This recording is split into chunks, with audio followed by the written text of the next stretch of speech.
Poboyspecial here.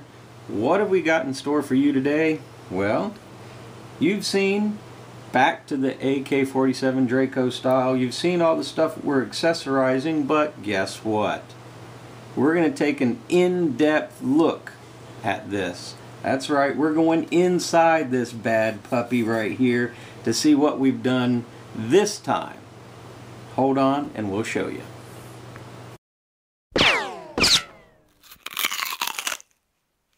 Here's what we're going to take an in-depth look at on this AK-47 Draco style. If you can't read this, I'll read it to you. It came in this package here. We found it on Amazon.com, and it came from a company called American Outdoorsman LLC. So, came with this piece of paper inside. Says if you have any problems, they give you the phone number right here on the slip that came in with it. So they said thank you. So that's kind of cool that they thank you for your purchase and took the time to do that.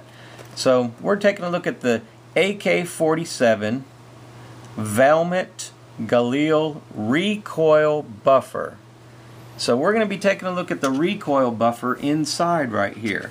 Now, my partner over here is going to tell you the significance of that while I show you where it is and where we put it while I disassemble this. So take it away, partner. Okay, now the recoil buffer is basically a piece of rubber that fits right on the back of the receiver. And what it does is it buffers between the spring and the bolt carrier right here. As the bolt carrier flies back, it smacks against something. Is it going to be metal or is it going to be a piece of rubber? Well, we decided to put a piece of rubber back here and see if that wouldn't make this more fun to shoot, make it more enjoyable. Now, the funny thing is I still haven't shot this gun yet. This is definitely something that I want to go do.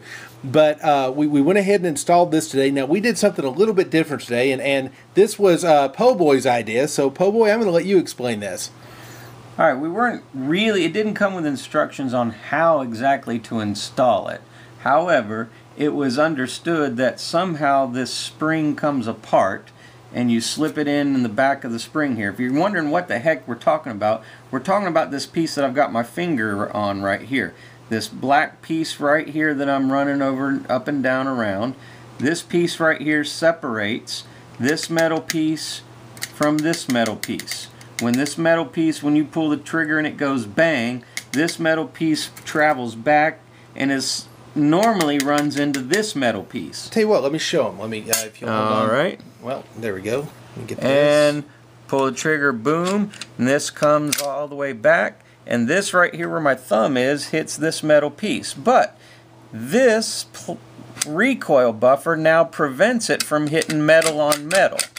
Now, what is that supposed to do? It's supposed to make recoil less, and it's supposed to actually protect your weapon. You know, metal on metal is bad whenever you're talking about machinery, right? So this buffers the metal on metal action and makes it an easier action when you pull the trigger. Right.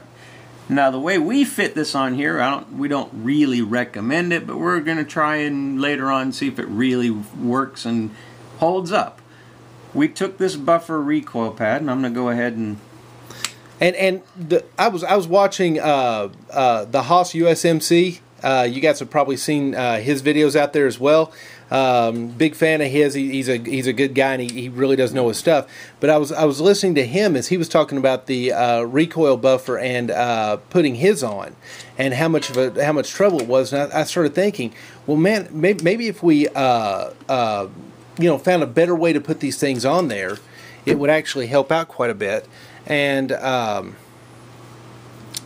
so we decided to do something a little bit different. Now, I came up with an idea, and Poboy actually improved on my idea, and this is what it was. This is the part that we're talking about. That's what it looks like. And that's what it looks like from the other side. You saw where I just took it out from. You saw where it goes. Now, somehow you're supposed to take this spring right here apart and slip this hole all the way down the spring till it fits where it's supposed to go. We couldn't figure that out. So we had the bright idea of slitting or cutting the fat part right here to where it kind of opens up like that. And then just stick it on there.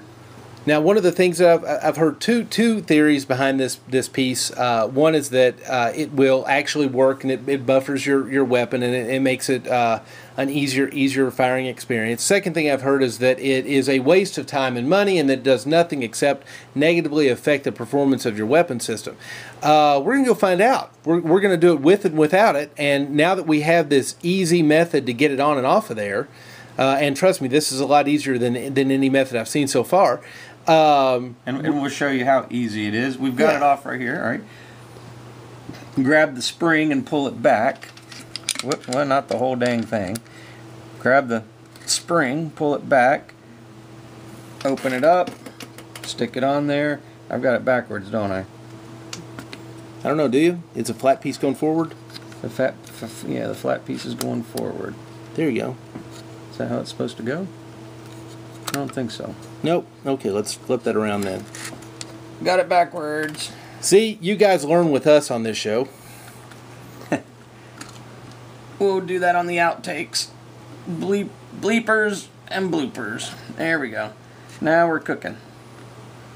All right. That still doesn't seem right, does it? No, there it is. Now it's seated. It's seated on there now. Okay. Just like that. And so it's not going anywhere, and it seems to work just fine. Here you go. If you'll hold on to this for a second. No. Actually, I was right. It does go the other way. It is supposed to go like that. Believe it or not. I believe it. Again, you guys learn with us. Yep, that's the way it goes. Especially on some of these new mods that we're doing. And you see how it fits really nice and flush right here.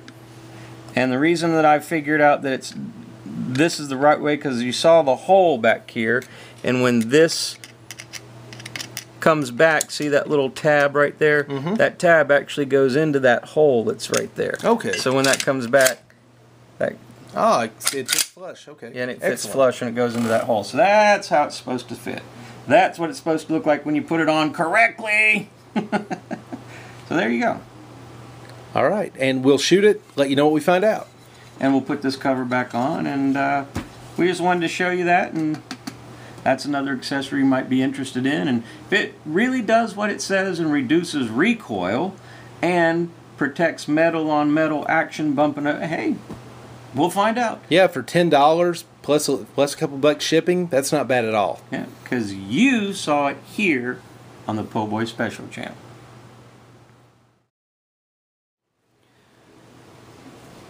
Poboyspecial here. We're actually fixing to do a video about something totally different and found this interesting. We're going to go back to this buffer coil here, this part right here that I'm showing you. Wanted to show you some interesting observation that we made on this. We took the cover off, and we were going to take this off to get down to the screw that holds the pistol grip on, and we noticed one thing. When you try and remove this spring, let me zoom, it's not zooming, anyways. When you try and remove this spring by pushing back, well, now it's going to do it. We ran into some problems earlier. We ran into some problems where this wouldn't do it, and so it wouldn't let this go, but now it's letting it go, maybe because so never mind. I just wanted to show you, well, yeah, it's going to do it now, and never mind.